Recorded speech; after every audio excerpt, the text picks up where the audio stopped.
Dieu est mort, non pas au sens de Nietzsche, mais comme nous le présente la parole de Dieu. Chers frères et sœurs en Christ, nous sommes aujourd'hui vendredi 1er mars, premier jour du nouveau mois. Demandons au Seigneur la grâce de la réussite là où nous avons échoué précisément dans les 2 précédents mois. Aujourd'hui, nous assistons à une série de crimes, notamment dans la première lecture de la Genèse. Joseph qui est en train d'être tué. Joseph qui est en train d'être livré, qui est en train d'être vendu par ses frères à cause du mauvais cœur, à cause de la jalousie. Nous comprenons par là que le cœur de l'homme est rempli de haine. Le cœur de l'homme est rempli de vices. Le cœur de l'homme est rempli de mauvaises choses.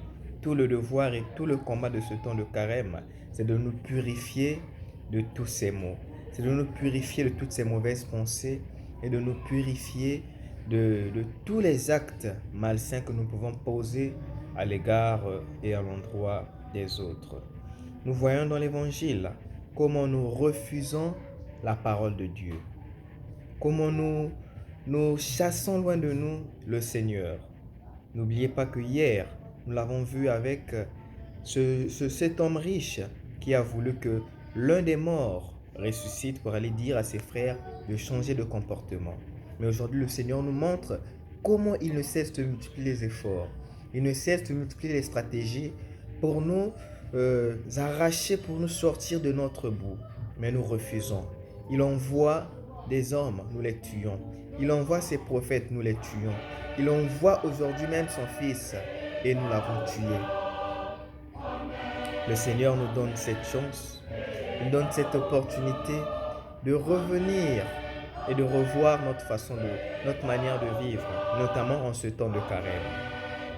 Il n'est pas encore trop tard, car comme nous le dit la fin de ce texte, quand le Seigneur lui-même, quand Dieu lui-même viendra, il prendra ce qu'il nous a donné comme charge, il le donnera à une autre personne, aux autres personnes, pour qu'ils produisent du bon fruit. Nous qui ne produisons pas du bon fruit, le temps nous est donné, le temps nous est accordé de revivre cette nouvelle espérance, de voir notre vie autrement. Car Dieu viendra et quand il viendra, il va nous demander des comptes. Il nous parle tous les jours par les hommes qu'il met à notre disposition, par les moyens de communication qu'il met à notre disposition. Que faisons-nous de cela? Aujourd'hui, demandons la grâce au Seigneur de ne pas méconnaître sa parole, mais de le reconnaître afin qu'au plus profond de nous et qu'en ce temps de carême, nous puissions témoigner de son amour au quotidien. Sainte nuit à tous et à chacun.